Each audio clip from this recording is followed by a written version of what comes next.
Hello guys, how are you? In this video, I gonna tell you how to prepare physical chemistry for IIT JEE। तो आइए सबसे पहले जो IIT JEE advance का syllabus है इसको देखते हैं। इसके सिलेबस में कौन कौन से टॉपिक्स हैं। पहला टॉपिक जो है वो है जनरल टॉपिक्स, जो बेसिक्स हैं फिजिकल केमिस्ट्री के, जो आपको अच्छे से आने चाहिए। इसमें मेनली हम कह सकते हैं, जिसको हम मेनली जानते हैं with the name of mole concept. इसके अंदर रेडॉक्स रिएक्शंस भी हैं।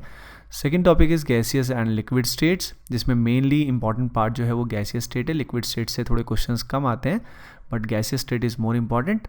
Then atomic structure and chemical bonding जो है इसको मेनली हम इनऑर्गेनिक केमिस्ट्री में डील करते हैं। तो जो केमिकल बॉन्डिंग का पार्ट है उसको हम यहाँ से एक्सक्लूड कर सकते हैं, यानी ये जो पोर्शन है इसको हम इनऑर्गेनिक केमिस्ट्री का ट्रीट करेंगे। उसके अलावा एनर्जेटिक्स, जिसके अंदर हम थर्मोडायनेमिक्स एंड थर्मोकेमिस्ट्री को स्टडी करते हैं। देन केमिकल इक्विलिब्रियम, उसके अंदर यहाँ पे केमिकल इक्विलिब्रियम के अंदर ही आयनिक इक्विलिब्रियम भी इंक्लूड कर रखा है।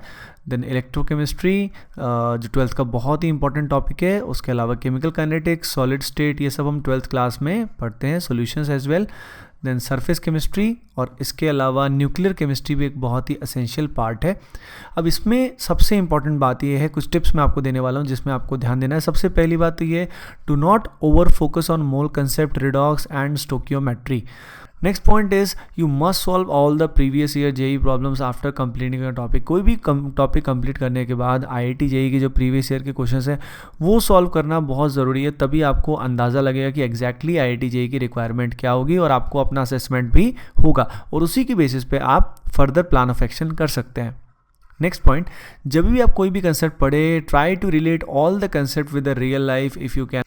The second point is you have to study strictly according to the JEE syllabus. JEE syllabus में जो चीज़ें मैंशनड हैं उन्हीं को आप पढ़ें। जैसे फॉर एग्जांपल केमिकल काइनेटिक्स में क्लियरली मैंशनड है फर्स्ट ऑर्डर रिएक्शंस, तो आप इन जो फर्स्ट ऑर्डर रिएक्शंस को इन्हीं को ढंग से स्टडी करें। So in order to do that you have to strictly study according to the JEE syllabus. और ये जो जेई एडवांस का सिलेबस है ये मैंने इस वीडियो के डिस्क्रिप्शन में भी लिंक दिया है, तो आप उसको फॉलो कर सकते हैं। Next point is very important. You have to make summary notes once you have studied the topic 2-3 times. Summary notes आप तभी बनाएं जब आप टॉपिक को 2 से 3 बार कम से कम इसको कर। ये पार्ट बहुत ही इंपॉर्टेंट है। बहुत सारे न्यूमेरिकल्स आपको फिजिकल केमिस्ट्री में सॉल्व करने होते हैं और ये बहुत ज़रूरी भी है, लेकिन काफ़ी बार हम क्या करते हैं, सॉल्व कम करते हैं, जहाँ पे भी अटकते हैं जल्दी से सोल्यूशन देख लेते हैं। जितना हो सके आप सोल्यूशंस को ना देखें, नहीं तो आपका दिमाग उसी तरफ डेविएट हो जाएगा और आपकी खुद की अप्रोच डेवलप नहीं होगी। So please develop your own approach. Next important point is never use calculator. I have seen many teachers recommend student to use calculator. I will never recommend any student to use calculator. It is a deadly sin. इससे आपकी speed काफ़ी decrease हो जाएगी। कोशिश कीजिए approximation करने की। जैसे for example 3303 divide by for example आ जाए यहाँ पे 2004, ठीक है। अब इसमें अगर आप थोड़ा सा अप्रॉक्सीमेशन कर भी देते हैं, यहाँ पे अगर आप 3 की बजाय 0 लिख देते हैं और यहाँ पे 4 की बजाय 0 लिख देते हैं, तो आपने इसको भी 3 से डिक्रीज़ किया, इसको आपने 4 से डिक्रीज़ किया, तो जो वैल्यू आएगी उसमें ज़्यादा डिफरेंस नहीं आएगा। तो आपको अप्रॉक्सीमेशन करना आना चाहिए। और बेटर कैलकुलेशन टेक्निक्स क्या होती है ये मैं एक सेपरेट वीडियो में आपको ज़रूर बताऊँगा।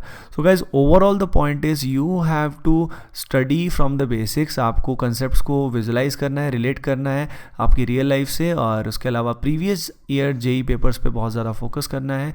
You have to study strictly according to the JEE syllabus which is mentioned here, और उसका लिंक भी वीडियो के डिस्क्रिप्शन में दिया हुआ है। समरी नोट्स आप ज़रूर बनाएं, और स्टैंडर्ड बुक्स अगर आपको कोई बाय द वे कोई थ्योरी पढ़नी है डिटेल में, तो आप जो एटकिंस बुक है उसको आप डिटेल में स्टडी कर सकते हैं, और स्पेशली उन टॉपिक्स को जो आपके IIT जेई सिलेबस में है। ये नहीं कि आप पूरा कवर टू कवर पढ़ें, जो सिलेबस में मेंशन है उन टॉपिक्स को आप इससे स्टडी कर सकते हैं। लेकिन अगर आपके क्लास नोट्स बहुत अच्छे हैं तो आप उन्हीं को रेफ़र करें, बार बार उन्हीं को पढ़ेंगे। यानी जितने मिनिमम आपके मटेरियल, आपका स्टडी मटेरियल लेस रहेगा और उसको बार बार रिवाइज करेंगे, वो बहुत इंपॉर्टेंट रहेगा। यानी minimum study material and maximum revision is the key to success. Okay guys, I wish you all the best. Bye bye.